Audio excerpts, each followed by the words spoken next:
First ever factory outlet Mukunda jewelleries KBHP Somajiguda Suchitra Hanamkonda Kothapet Chandanagar Khammam. Mukunda jewellers సమర్పించు Deepavali special episodes కి స్వాగతం. నమస్తే రమ్మగారు. నమస్తే రమ్మగారు, నరక చతుర్దశి. ఈ రోజు మనం ఏమన్నా విధి విధానాల్ని పాటించాలా, ప్రత్యేకంగా చేయాల్సిన పనులు ఏమన్నా ఉంటాయా? దీపావళి పండుగకి ముందొచ్చే రోజు నరక చతుర్దశి. ఒక రకంగా చెప్పాలంటే దీపావళి యొక్క భోగి ఒకరోజు ముందు కదా. అవునవును. చతుర్దశి నాడే మనం అభ్యంగన స్నానం చేయటం మన వైపు విధానంగా కనపడుతుంది. ముఖ్యంగా తెలుగు వాళ్ళు అమావాస్య నాడు తలంటి పోసుకోం మనం. అవును, తలంటుకోకూడదు. దీపావళి పండగ అమావాస్య నాడు వచ్చింది కాబట్టి ముందు రోజుని మనం ఈ నరక చతుర్దశిని భోగిగా భావించి ఎట్లా సంక్రమణ నాడు తలంటి పోసుకోకుండా ఉండి భోగి నాడు తలంటి పోసుకుంటాం కదా సంక్రాంతి పండగకి, అలాగే ఈ రోజున తలంటుకోవాలి. ఇవాళ విస్తారంగా నువ్వుల నూనె అంటుకుని నెత్తికి, పెద్దవాళ్ళు ఎవరైనా ఉంటే పిల్లలకి చక్కగా కాస్త కుంకుమ బొట్టు పెట్టి తలకి కాస్త నూనె పెట్టి ఓ హారతి ఇస్తే పిల్లలకి ఏమైనా చీడపీడలు ఉంటే తొలగిపోతాయి. పిల్లలంటే బుజ్జివే కాదు, మనం కూడా పిల్లలమే. మనకు అమ్మలు కానీ పెద్దక్కయ్యలు కానీ ఉంటే మన పైన పెద్దవాళ్ళు ఉండి మేనత్తలు ఎవరైనా పెద్దవాళ్ళు తలకి నూనె అంటే ఇట్లా హారతి ఇచ్చి చేస్తే చాలా రకాల పీడలు తొలగిపోతాయి. ఇదొక నియమంగా చెప్తారు. మనం ఏం చేస్తాము, ఇవాళ శుభ్రంగా బాగా నలుగు పెట్టుకుని చక్కగా స్నానాలు చేయటం. వెంద్రాళ్ళు పొద్దున్నే చేసేసేయాలి. చతుర్దశి నాడు పొద్దెక్కి చేయకూడదు, ఎండెక్కిపోయాక కాదు, తెల్లవారితోటే చెయ్యాలి.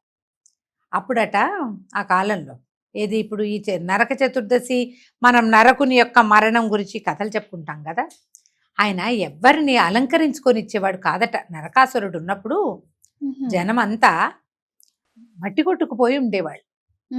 అసలు నరకుడు అంటేనే బురద యొక్క స్వరూపం అని చెప్తారు. అందుకని ఆ చతుర్దశి నాడు వాడు మరణించాడు కాబట్టి ఆ రోజున హాయిగా అభ్యంగనం చేసి వాడి పీడ విరగడైంది, ఈ మురికి విరగడ చేసుకుందామని అభ్యంగనం చేసుకునేవారు. తర్వాత కాలంలో ఇబ్బంది పెట్టేవాడు రమ్మగారు. అంత ఇబ్బంది పెట్టాడు. ఎంతో మంది కన్యకల్ని అపహరించి నానా గందరగోళం. నరకాసురు చరిత్ర చాలా పెద్దది.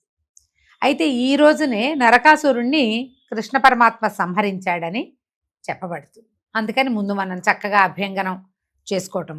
తర్వాత ఈ తెల్లవారుజామునే ఇట్లా సూర్యోదయం అవుతూ ఉండగానే దక్షిణ దిక్కుకి దీపాలు పెడతారు.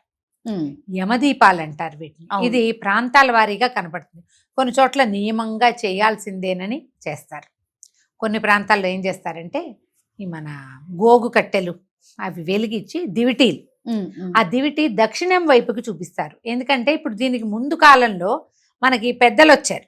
అవును, ఇప్పుడు దసరా పండగకి ముందు కదా, ఆ దసరా పండగ మహాలయ అమావాస్యకి వచ్చినటువంటి పెద్దవాళ్ళు దక్షిణ దిక్కుకి పయనమై వెళ్ళిపోతున్నారు. వాళ్ళకి చివరి మార్గం చూపించడానికి ఈ కట్టెలు ఎత్తి చూపిస్తారట. దీపం పెట్టటము యమదీపాలు అంటారు. చతుర్దశి నాడి సాయంత్రం కాదు, తెల్లవారితోటే. ప్రాంతాల వారీగా ఈ పద్ధతులు కనిపిస్తాయి. కొంతమంది అసలు చతుర్దశి నాడు దీపాలే ముట్టించరు. మా ఇంట్లో కూడా లేదు, మేము చతుర్దశి నాడు పెట్టాం, దీపావళి నాడే పెడతాం. మేము అంతరం గారు దీపావళి రోజే పెట్టాం. కొంతమంది త్రయోదశి నుంచే పెట్టేవాళ్ళు కనపడతారు. వాళ్ళ ప్రాంతాల వారి ఆచారాలు కూడా పెట్టుకుంటారు కదండి. నెలంతా పెట్టేది వేరే కదా కార్తీకంలోకి, ఇదేమో ఇట్లా అన్నమాట. అయితే ఈ దివిటి వెలిగించి చూపిస్తారు. ఈ పెద్దలకి ప్రీతిగా నువ్వుల ఉండలు, నువ్వుల లడ్డూలు అవి పంచుకోవచ్చు ఈ చతుర్దశి నాడు. చతుర్దశి నాడు తలంటి పోసుకోవటం, టపాసులు కొనుక్కొని తెచ్చుకోవటం, ఏమైనా పిండి వంటలు చేసుకోవటం, రేపటికి ప్రమిదలు కొనుక్కొచ్చుకోవటం. తెచ్చిన ప్రమిదల్ని, కొత్త ప్రమిదల్ని శుభ్రంగా నీళ్ళలో 3-4 గంటల పాటు నానబెట్టి, పాత ప్రమిదలు ఏమైనా ఉంటే అవి కూడా శుభ్రాలు చేసుకుని పాతవి కొత్తవి అన్నీ కలిసి ఎండలో పెట్టడం. ఇది ముఖ్యమైన పని అన్నమాట. రేపటి పూజకి ఏర్పాటుకి మనం ఏదైనా లడ్డూలో ఏమైనా నివేదనకి ఏం చేయదలుచుకున్నామో, పంచిపెట్టుకోవడానికి ఏం చేస్తాము, దానానికి ఏం చేస్తాము, ఆ ప్రక్రియకి కావలసినటువంటి రకరకాల వ్యవహారాలని చతుర్దశి నాడే ముగించుకుంటాం.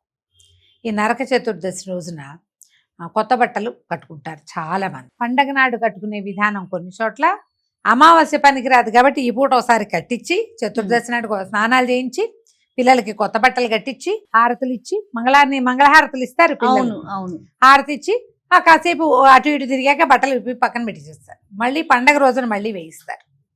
అమావాస్య నాడు కొత్త బట్ట కట్టుకోకూడదనే సిద్ధాంతం ఉంటుంది చాలా చోట్ల. అందుకని ఇప్పుడు తలంటి పోసుకున్నాక ఈ ఈ పూటే రోజున. బట్టలు కట్టేసేయటం, మర్నాడు ఇది చేయటం. చతుర్దశి నాడు ప్రత్యేక పూజా విధానం మనకేం కనపడదు. అయితే చతుర్దశి రోజున కూడా మనం దీపం పెట్టుకోవచ్చు. అంటే ప్రాంతాల వారీగా ఉన్న ఆచారాన్ని బట్టి చతుర్దశి నాడు పెట్టే దీపము యమప్రీత్యర్థమే పెడతారు. ఏం చేస్తారు, ఒక కాయిన్ ఏదైనా పెడతారు, పెట్టి దీపం పెడతారనమాట. అపమృత్యు దోష నివారణార్థము ఈ రోజున చతుర్దశి నాడు దీపం పెట్టుకుంటారు. ఇది పూర్తిగా ఎవరెవరి ఇండివిజువల్ అలవాటుని బట్టి వాళ్ళు చేసుకోవటమే. అయితే ఈ పెట్టే దీపాలు, ఈ క్యాండిల్స్, కరెంటు దీపాలు కాకుండా నూనె పోసి ప్రమిదలు ఒత్తులు వేసి పెట్టుకుంటే మంచిది. ఒక ఒత్తి వేయకూడదు, ఒక ప్రమిద పెట్టకూడదు. ప్రమిద మీద ప్రమిద పెట్టుకుని దాంట్లో 2 ఒత్తులు కలిపి ఒక జ్యోతిగా, 2 వేరు జ్యోతులు అంటే 4 ఒత్తులు వేసి కూడా వెలిగించుకోవచ్చు. ఈ ఒత్తులు దీపాలు వెలిగించుకోవటం, టపాసులు అవి ఈ రోజున కాల్చరు ఎవ్వరూ కూడా. చతుర్దశి నాడు ఈ వ్యవహారం కనపడదు. కానీ మొత్తం ఈ పండగకి కావాల్సినటువంటి అన్ని రకాల ఏర్పాట్లు ఈ రోజునే విధి విధానంగా చేసి పెట్టుకుంటాం. మర్నాడు పొద్దున ఇంకా తలంట్లు వ్యవహారాలు ఏం లేవు. స్వీట్లు, హాట్లు అవి ఇవి వంటకాలు తయారు చేసుకోవడం, స్నేహితులకి ఫోన్లో కబుర్లో చెప్పుకోవటం, అవి పండగ రోజున చేస్తాం కదా. ఈ రోజున మాత్రం ఈ విధానాన్ని పాటిస్తే సరిపోతుంది. రమ్మగారు, ఈ రోజే కదా నరకాసురుడి వధ జరిగింది. అయితే శ్రీకృష్ణుడు వారి యుద్ధానికి వెళ్తూ సత్యభామని వెంట తీసుకెళ్లారు. దీనికి గల ప్రత్యేకమైన కారణం ఏంటి? అతి సుకుమారి యువరాణి కదా. అంటే సత్యభామాదేవి కథల్లో, కృష్ణ కథల్లో మనకు ప్రత్యేకంగా కనపడేది ఏంటంటే సత్యభామ కూడా యాదవ కులానికి చెందింది. ఆ మిగిలిన వాళ్ళందరూ వేరే వేరే జాతులు వాళ్ళు కదా. కృష్ణుడి భార్యలో అందరూ తలా ఒకరు. వీరిగా కులానికే చెందిన సత్రాజిత్తు కుమార్తె ఆవిడ. అవును, యాదవ వంశానికే చెందింది. మిగిలిన వాడు ఇప్పుడు రుక్మిణీదేవి క్షత్రియకాంత కదా. అవును, వాళ్ళు క్షత్రియులు, వీరు యాదవులు కదా, వీరు వేరే. అక్కడ ఇంటర్ కాస్ట్ మ్యారేజే కృష్ణుడిది. రుక్మిణీదేవి క్షత్రియ కన్య, కానీ ఈవిడ కాదు. ఈవిడ సేమ్ అవటం వల్ల ఆమె మీద కొంత కృష్ణుడికి ప్రీతి, కుటుంబానికి కూడా ప్రీతి ఉంది సత్యభామాదేవి మీద. పైగా తండ్రి ఆయన చాలా సంపన్న గృహస్థ అవటం వల్ల కూతురికి యుద్ధ విద్యలు కూడా నేర్పించాడు. ఆవిడ అతి సుకుమారి అంటానికి వీల్లేదు. ఆవిడ యుద్ధ విద్యలు క్షుణ్ణంగా వచ్చు మొదటి నుంచి కూడా. అయితే ఆమెకి తన ప్రత్యేకత చాటుకోవాలన్న ఒక లక్షణం ఉంది. నేను వీళ్ళందరికంటే వేరైన దాన్ని అని చూపించుకోవాలని కూడా ఉండేది. అందుకని కృష్ణుడు నరకాసురుడికి మీదకి యుద్ధానికి వెళ్తుంటే నేను కూడా వస్తానంది, తీసుకెళ్లారు. అయితే ఇక్కడ ఒక ధర్మ సూక్ష్మం ఏం చెప్తారంటే, నరకాసురుడు భూదేవి యొక్క కుమారుడు. భూమి కుమారుడుగా ఆయన జన్మించినప్పుడు ఆవిడ వాడికి మరణం లేదని, భూదేవి వల్లనే అతనికి మరణం, తల్లి వల్లనే మరణం జరుగుతుందని ఒక శాసనం ఉందన్నమాట. అప్పుడు ఆవిడ విష్ణువుని కోరుకుంది, నువ్వు రాక్షసాంతకుడివి, మన కుమారుడు వీడు, నీ వల్ల నాకు జన్మించిన వాడు, కానీ ఇతను నువ్వు సంహరించద్దు అని అడిగితే నువ్వే సంహరిద్దువు గాని అన్నాడు. ఆ నరకుడు భూమి మీద ఉండి భూమిని ఎంత భారం కలిగించాడో ఆ తల్లికి. అయితే భూదేవి యొక్క స్వరూపమే ఈ సత్యభామామణి అని చెప్తారు, పురాణాల ప్రకారం చెప్పబడింది ఇది. అదేలేండి, నిజంగా లిటరల్ గా నరకుడి వధ జరిగిందా అంటే రకరకాల వాట్లలో అలా ఏం జరగలేదని, భూమి మీద ఒక రకమైన వర్షాలు పడేసరికల్లా ఒక బురద ఏర్పడుతుంది, ఆ బురదే నరకాసుర స్వరూపం అని అట్లా చెప్తారు. కానీ మన పురాణ గాథల్లో మాత్రం ఈ విధానం కనిపిస్తుంది. అందుకని ఈ భూదేవి యొక్క స్వరూపం అవతారమైనటువంటి సత్యభామాదేవిని యుద్ధానికి తీసుకెళ్ళాక నరకుడు వీళ్ళు యుద్ధం చేశారు. కృష్ణుడు నరకుడు యుద్ధం చేస్తున్నారు. ఈ కృష్ణ పరమాత్మ కాసేపు అయిన తర్వాత ఇంకా వాడిని ఆగి కొట్టకుండా విశ్రాంతి తీసుకున్నాడు. ఆవిడ రథం తోలుతో సత్యభామాదేవి సారథ్యం వహించింది. అయితే ఆవిడ ఇంతలో ఏమైంది, మళ్ళీ నరకుడు కృష్ణుడి మీద బాణం వేయటానికి సన్నద్ధమవుతుంటే ఈవిడ భర్తను రక్షించడానికి తను వేసింది బాణం. ఎడాపెడా వేస్తే ఒక బాణం తగిలి నరకుడు సంహరింపబడ్డాడు. ఎప్పుడైతే బాణం తగిలిందో అప్పుడు అతను మాతృమూర్తిని గుర్తించాడు. కథలో అట్లా చెప్తారు. అక్కడ అమ్మ అనగానే ఈవిడికి తగిలింది, వెంటనే తెలిసింది. ఆ లోపల నుంచి ఆ భూతత్వం బయటకు వచ్చింది అనమాట. అప్పుడు ఆవిడ తెలుసుకుంది, అయ్యో నా వల్లే కుమారుడు మరణించాడు. మరి కుమారుడు భూభారాన్ని పెంచిన వాడు కదా, ఎన్నో రకాల దుష్కార్యాలు చేస్తున్నాడు. దాంతో మళ్ళీ ఆవిడని మోహంలో ముంచెత్తేశాడు కృష్ణ పరమాత్మ. విష్ణుమాయలో మునిగి ఆవిడ తను భూదేవినని వీడు తన కుమారుడని మర్చిపోయింది సత్యభామాదేవి. ఆమె బాణంతో అతడు మరణించాడు. సత్యభామాదేవి నరకుడిని సంహరించినాడు. ఎప్పుడైతే నరకుడు సంహరింపబడ్డాడో ఆ దేశ ప్రజలందరూ కూడా అభ్యంగనాలు చేశారు. అతని మరణాన్ని ఏమంటారు సెలబ్రేట్ చేసుకున్నారు. అప్పటిదాకా వాళ్ళకి సుఖం లేదు జీవితానికి. రాజు వల్ల, ఒక రాజు వల్ల రాజ్యానికి సుఖము సంతోషము సౌభాగ్యము రావాలి. అవును. సుఖ సంతోష సౌభాగ్యాలు లేవు, శుభ్రత కూడా లేదు వాళ్ళకి. అతను వెళ్ళిపోయాక, అతను మరణించిన తర్వాత వీళ్ళకి శుచి శుభ్రత సౌభాగ్యము అన్ని అమర్ని.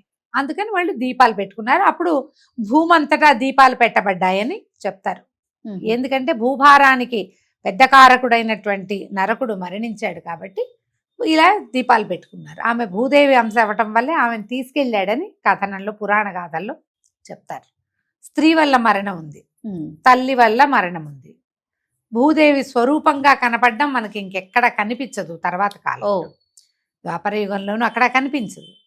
అందుకని ఆమె స్వరూపాన్ని, ఆమె యొక్క అంశ మాత్రంతో జన్మించినటువంటి సత్యభామ చేత నరకుడిని సంహరింపజేశారని కథనం, పురాణ గాథ అట్లా ఆ విధంగా నరకుడి వధ జరిగింది. ఈ నరకుడి వధ జరిగింది. ఈ రోజునే మనం అందరం చక్కగా నలుగులు అవి పెట్టుకుని మన ఒంటికి పట్టిన మురికి అంతటిని వదిలించుకోవటం, తర్వాత యమదీపాలు పెట్టుకోవటం, పండగకి కావాల్సినటువంటి ఏర్పాట్లు అవి చేసుకుని నరక చతుర్దశిని సుసంపన్నం చేసుకుంటాం.